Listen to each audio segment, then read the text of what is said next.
Hello and welcome to the channel, everyone. In today's video, we're going to be taking a look at the SH Figuarts Super Saiyan 4 Vegeta from Dragon Ball GT. But before we get started, if you haven't yet already done so, be sure to subscribe and turn on notifications so you never miss another awesome review. So, this is the second release in the SH Figuarts Dragon Ball GT line after Super Saiyan 4 Goku, and at the time of this release, it has already been announced that Kid Goku from GT is also on its way, so I'm really excited for that. But without further ado, let's take a quick look at the box here. You see we got Super Saiyan 4 Vegeta doing his final flash. We do see him through the window, very nice. Super Saiyan 4 Vegeta. I do see from GT, this is not a P Bandai exclusive, which is really, really nice. On the top here, we do see him getting ready to do battle here. On the side here, I'm guessing that's Final Flash, kind of looking at his boots here, Super Saiyan 4 Vegeta, and just muscles, fists. On the side here, Super Saiyan 4 Vegeta. On the bottom here, Super Saiyan 4 Vegeta. And on the back here, we get a few product shots. And yeah, that's pretty much it for the packaging. So let's crack this guy open and see what he has to offer.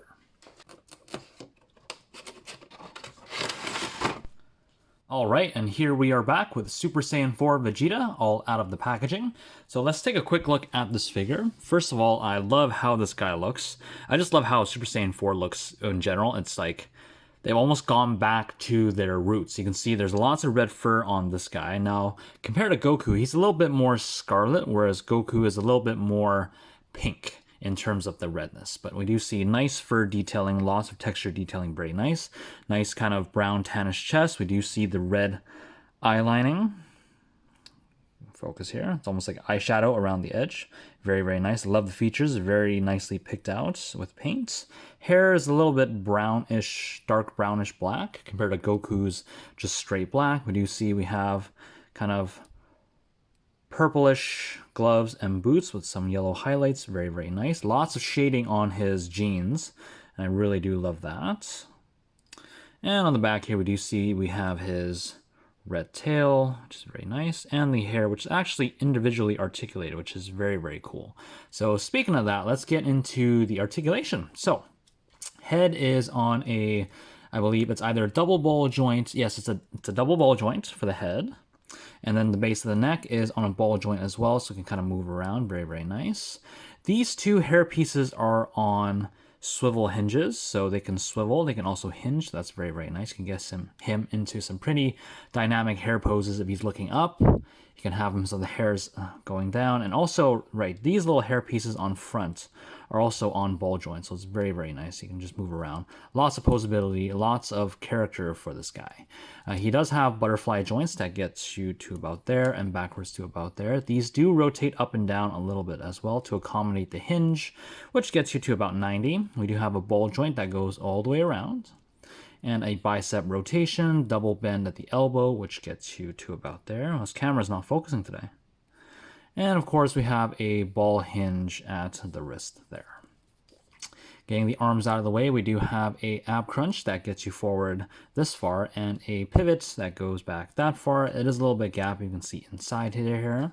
You have a ball joint at the waist. Legs go forward this much, back to around there, and a little bit outwards as well. We do have a splits, which gets you to about there. Very, very nice. And we have thigh rotation here. Please focus. Thank you. Thigh rotation there. We have a knee bend that gets you to about there. And a swivel hinge, double swivel hinge for the ankle, and a toe pivot that gets you to about 90. So pretty good articulation. And right, let's not forget about the tail, which is a swivel into the body. We have a hinge and another swivel kind of into the tail there. So pretty good articulation for that as well. So let's get this guy standing here. And something I did notice with, at least with my copy, is the legs aren't really the same length. I don't know if you guys can actually see that.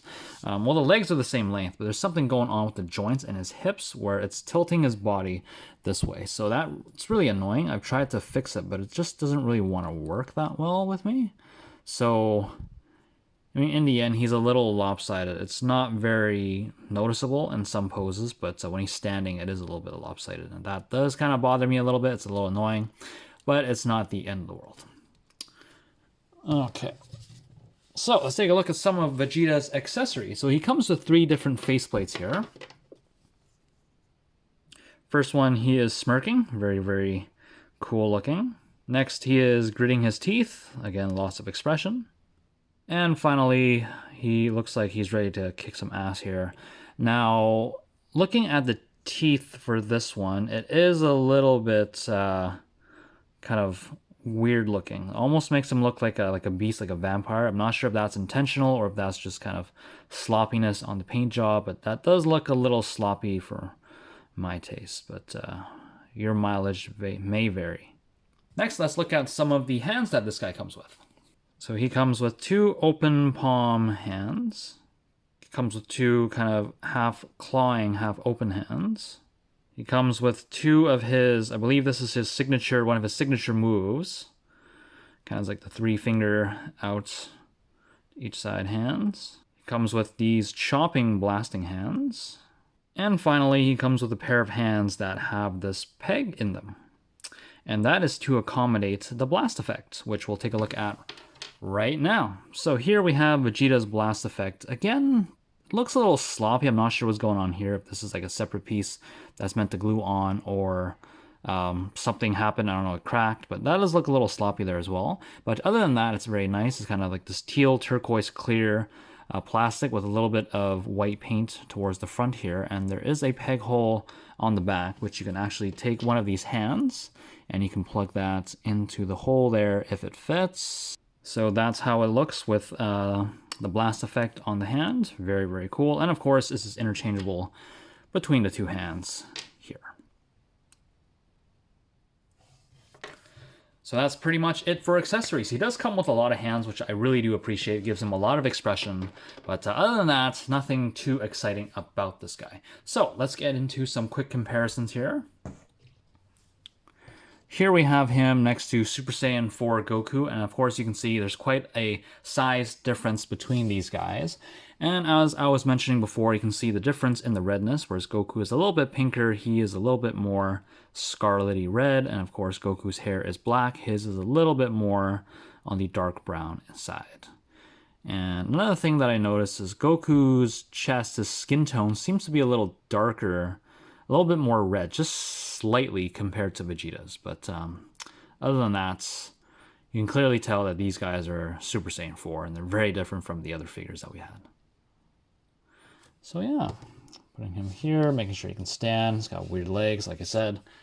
And of course, I just have him handy because why not? It is superhero season, and here we have him next to the superhero Gohan. Now, personally, I believe that these 3 figures all have that new kind of technology, especially around the hips. We do see these big ball joints around the hips, and we do see a lower thigh rotation just so that there's more mobility around the hips. And I think this is how all of the future SH Figuarts figures will start leaning towards, if not improving upon this. So yeah, that's it for comparisons. So some final thoughts on Super Saiyan 4 Vegeta. It's a very nice figure, a very nice addition to the GT line. Of course, this is only the 2nd figure in the line.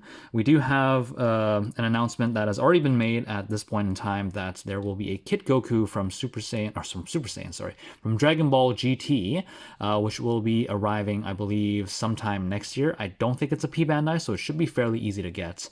But with that Goku's arrival, I'm pretty sure we will be seeing more GT figures such as Super Saiyan 4 Gogeta, which a lot of people have been wanting, as well as possibly even Baby Vegeta or Super Android 17, or even some of the evil Shenrons from the last Dragon Ball GT arc. So with that being said, I really do enjoy this figure. If you guys enjoyed the video, be sure to let me know by hitting that thumbs up button. And until next time, guys, take care. Bye.